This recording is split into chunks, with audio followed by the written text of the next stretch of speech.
When Marcus first told me about his family's annual summer gathering at their estate in the Hamptons, I knew this weekend would be a test. What I didn't anticipate was that I'd be the one administering it. My name is Sarah Chen, and I've been dating Marcus Whitmore for 8 months. He's different from anyone I've ever been with. Thoughtful, grounded, and refreshingly unconcerned with status symbols, despite coming from what he casually described as comfortable circumstances. I should have paid more attention to that understatement. The truth came out gradually. A comment here about his prep school. A mention there of summer homes plural. When he finally invited me to meet his family, I did what any curious person would do in the digital age. I Googled them. The Whitmore name appeared in connection with a pharmaceutical empire, several charitable foundations, and enough society page mentions to make my head spin. Marcus hadn't lied exactly, but comfortable seemed like calling the Pacific Ocean a puddle. I'm a high school English teacher. I love my job, I'm good at it, and I make a decent living. But I'm not wealthy, and I don't come from wealth. My parents own a small bakery in Queens. We're proud of what we've built, but we're not attending charity galas or summering anywhere. The anxiety started building a week before the trip. Would they look down on me? Would they think I was with Marcus for his money? Would they be the kind of people who measure worth by bank account balances and pedigree? That's when I decided to conduct a little experiment. I would play dumb, not completely, but I'd downplay my education, hide my ambitions, and present myself as someone they might dismiss. I wanted to see who these people really were when they thought I wasn't worth impressing or respecting. Marcus picked me up on Friday afternoon, his face bright with excitement. "They're going to love you," he promised, squeezing my hand as we drove. I smiled and said nothing, my heart hammering with a mixture of nerves and anticipation. The Whitmore estate wasn't just a house. It was a compound. Rolling lawns, a main house that looked like it belonged in a historical registry, a guest house that was larger than most people's primary residences, and a view of the ocean that probably cost more than I'd earn in a lifetime. Marcus's mother, Diane, greeted us at the door. She was impeccably dressed in what I recognized as designer casual wear, her smile polite but appraising. "Sarah, how wonderful to finally meet you. Marcus has told us so much about you." "Oh, thank you for having me," I said, deliberately letting my voice go soft and uncertain. "This place is so big. I've never seen anything like it." I caught the briefest flicker of something in her eyes. Satisfaction? Condescension? It was gone too quickly to tell. The rest of the family assembled for cocktails before dinner. There was Marcus's father, Richard, who radiated the kind of confidence that comes from never having to worry about money. His older sister, Victoria, a corporate lawyer with a handshake like a vice grip and eyes that cataloged everything. His younger brother, James, still in business school, but already sporting the same entitled ease. I'd dressed carefully, a simple sundress from a department store when I knew everyone else would be wearing brands I couldn't afford. I wore minimal makeup and had my hair in a simple ponytail. I wanted to look neat but unremarkable, forgettable. "So, Sarah," Richard began once we were all settled on the terrace with drinks I couldn't pronounce, "Marcus tells us you work with children." "I teach at a high school," I confirmed, then added with a self-deprecating laugh, "It's not fancy or anything, but the kids are great. Well, mostly great. Sometimes they're terrors, but that's teenagers for you." I deliberately didn't mention that I taught AP literature and college writing, or that I'd published 2 essays in respected literary journals, or that I was working on a novel in my spare time. "How noble," Diane said with a smile that didn't reach her eyes.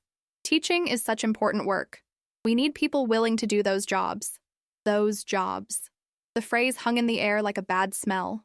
Victoria leaned forward. "Where did you study?" "Oh, I went to CUNY," I said, naming the public university system without specifying that I'd attended Hunter College on a full scholarship and graduated summa cum laude. It was close to home and I got good financial aid, so it worked out. The way Victoria's mouth twitched told me everything I needed to know about what she thought of state schools. Marcus, bless him, seemed oblivious to the subtle condescension. He kept trying to steer conversations toward things we had in common, stories that showed me in a better light. I gently redirected each time, maintaining my persona of a sweet but simple girl who'd gotten lucky enough to catch the attention of a Whitmore. Dinner was an elaborate affair with multiple courses.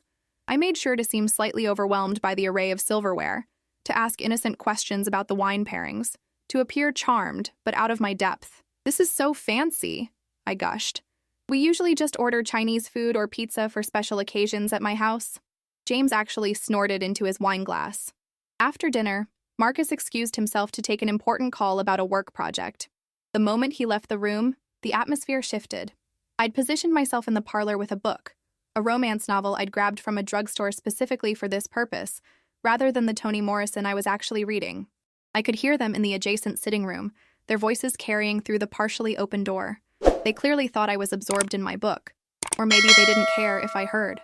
"She seems sweet," Diane began, in a tone that made sweet sound like an insult. "Sweet and simple," Victoria added. "Did you hear her talking about pizza being special? Marcus can't be serious about this." "She's pretty enough, I suppose," James contributed. "If you like that wholesome girl next door type. But come on, a public school teacher?" My hands tightened on the book, but I didn't move.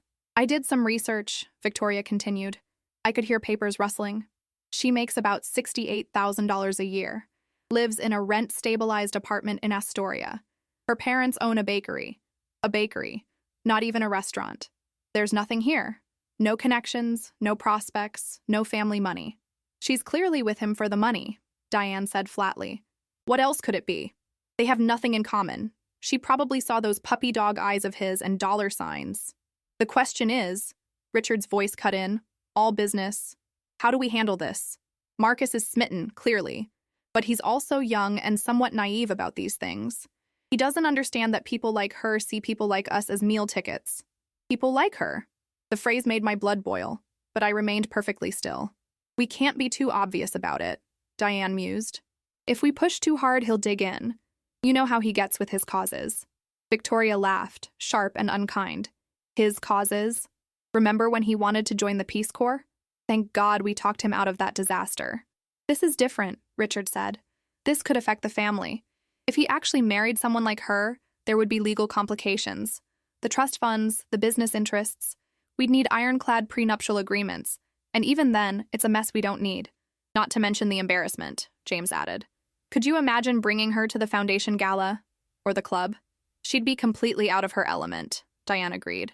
"It would be uncomfortable for everyone, including her. Really, we'd be doing her a favor by encouraging Marcus to see reason." "I'll talk to him," Richard decided. "Man to man. Make him understand that there are suitable women in our circles, women who understand our world, who could be true partners in the life he's meant to lead. And I'll work on her," Diane said. "Gently, of course. Help her understand that she and Marcus want different things, come from different worlds. If we're kind about it, she might come to the conclusion herself that she doesn't belong here." Victoria's voice took on a cruel edge. "From what I've seen, that shouldn't be hard. She seems fairly dim. Did you hear her asking what terrace meant? Probably thought we said terrace wrong." They all laughed. "I hadn't asked what terrace meant. I'd asked which terrace Marcus's mother was referring to, since there were apparently 3. But facts didn't seem to matter to them. The important thing," Richard concluded, "is that we're united on this. We smile, we're polite, but we make it clear she doesn't fit. A few pointed comments, some situations where she's obviously out of place, and nature will take its course." "Agreed," the others chorused. I heard movement and quickly composed my face into an expression of bland contentment, eyes on my book. Diane swept into the room. "Sarah, dear, are you finding everything all right? Can I get you anything?" I looked up with a warm smile. "Oh no, thank you. This book is just so good, and this room is beautiful. Is that a real Monet?" "Yes, dear, it is." Her smile was patronizing. "Do you enjoy art?" "I love those posters they sell at the mall," I said brightly. "You know, the inspirational ones with sunsets and sayings. I have one in my classroom that says dream big. The kids really respond to that kind of thing." I could see her mentally writing me off completely. "How nice." The rest of the weekend followed a similar pattern. They created situations designed to make me uncomfortable. Discussions of stocks and investments where I played clueless, a casual tennis match where I claimed I'd never learned to play, references to places and experiences I pretended not to know. I played my part perfectly. I was enthusiastic but naive, sweet but unsophisticated, kind but simple. And with every patronizing smile, every condescending explanation, every pitying glance they exchanged when they thought I wasn't looking, my resolve hardened. Marcus, wonderful and oblivious, kept trying to defend me. "Sarah is actually really smart," he'd insist, and they'd nod indulgently while their eyes said they knew better. Sunday afternoon, as we were preparing to leave, Diane took me aside for a chat. "Sarah, I wanted to talk to you woman to woman," she began, her hand on my arm in a gesture that was probably meant to seem maternal. "You seem like a lovely girl, but I can't help but notice that you seem a bit overwhelmed by all this. I widened my eyes innocently. Oh, it's just all so different from what I'm used to. Exactly, she pounced. And that's what I wanted to discuss. Marcus lives in a very particular world. There are expectations, responsibilities, a certain way of doing things. Don't you think you might be happier with someone more suited to your lifestyle? Are you saying I'm not good enough for your son? I asked, letting my voice tremble just slightly. No, of course not. She backpedaled smoothly. I'm saying that you might not be happy trying to fit into a world that's so foreign to you. Wouldn't you prefer someone who understands your background, who shops at the same stores, who doesn't summer in the Hamptons? She laughed lightly. I mean, you clearly don't even enjoy tennis. I let a tear slide down my cheek. I just really care about Marcus. I'm sure you do, she said, in a tone that conveyed she was sure of the opposite. But caring isn't always enough, is it? Sometimes the kindest thing we can do is let someone go to find their true equal. I nodded, seeming to absorb this, and excused myself to freshen up before the drive home. In the bathroom, I looked at myself in the mirror. Time to drop the act. I fixed my hair, touched up my makeup, and straightened my shoulders. Then I walked back downstairs where the family was gathered to see us off. Before we go, I said, my voice clear and confident. Nothing like the soft, uncertain tone I'd been using all weekend. I wanted to thank you for your hospitality and for being so revealing about who you really are. Diane blinked. I'm sorry? I have a confession to make, I continued. I've been playing a role this weekend. A bit of an experiment, if you will. I wanted to see how you'd treat someone you perceived as beneath you. And you've exceeded my expectations in the worst possible way.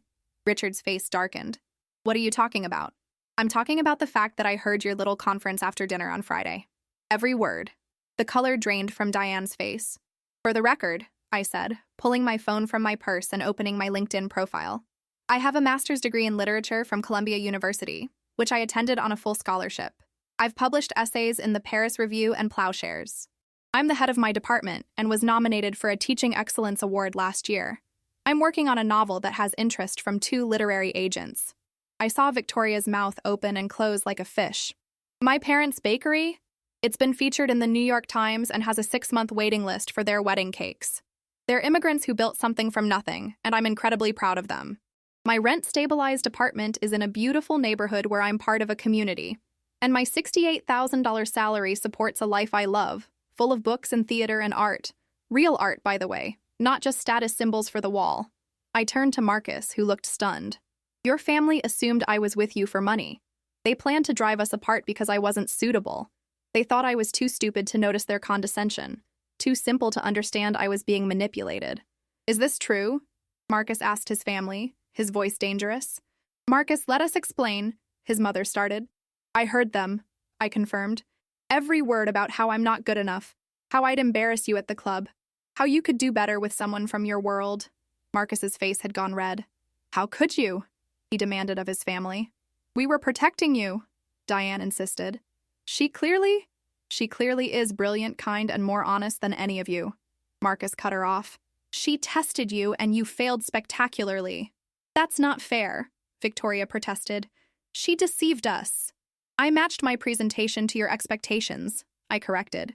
You saw a public school teacher from Queens and decided I must be simple, dim, and after your money. You never asked about my education, my work, my interests. You never tried to get to know me. You just made assumptions based on prejudice and snobbery. Sarah, Richard began in his business voice, perhaps we can discuss this rationally. There's nothing to discuss, I said firmly. I don't need your approval, and frankly, after this weekend, I don't want it. You've shown me exactly who you are, and I believe you. I looked at Marcus. I love you, and I think we could have something real. But I need you to understand what choosing me means. It means standing up to this. I gestured at his family. Every time it happens. It means defending me even when I'm not in the room. It means building a life based on our values, not theirs. Marcus didn't hesitate. He took my hand. Then that's what we'll do. As we walked out, I heard Diane calling after us, her voice desperate now, rather than condescending. But we didn't stop. In the car, Marcus was quiet for a long time. Finally, he said, I can't believe they said those things. I can't believe I didn't see what they were doing. They're good at hiding it, I said. That's what makes it so insidious. The thing is, he continued, they've always been like this, haven't they? I just never noticed because I was part of the in-group, the people they approved of. Probably, I agreed. I'm so sorry, Sarah. You shouldn't have had to test them like that. Maybe not, I admitted. But at least now we both know the truth, and you got to see what they're really like before we got more serious. He glanced at me, a small smile forming. That bit about asking what terrace meant, that was brilliant. You never asked that. I know. They weren't even listening to me. They were listening to their prejudices. The romance novel was a nice touch, too. Thanks. Though for the record, romance novels aren't lesser literature. But I knew they'd think so. He laughed, then sobered. What happens now? That's up to you, I said. I meant what I said. I won't be with someone who won't stand up for me, who won't challenge that kind of elitism and prejudice. Then you're stuck with me, he said firmly, because I'm done making excuses for them. I've spent my whole life trying to live up to their expectations, trying to be the Whitmore heir they wanted.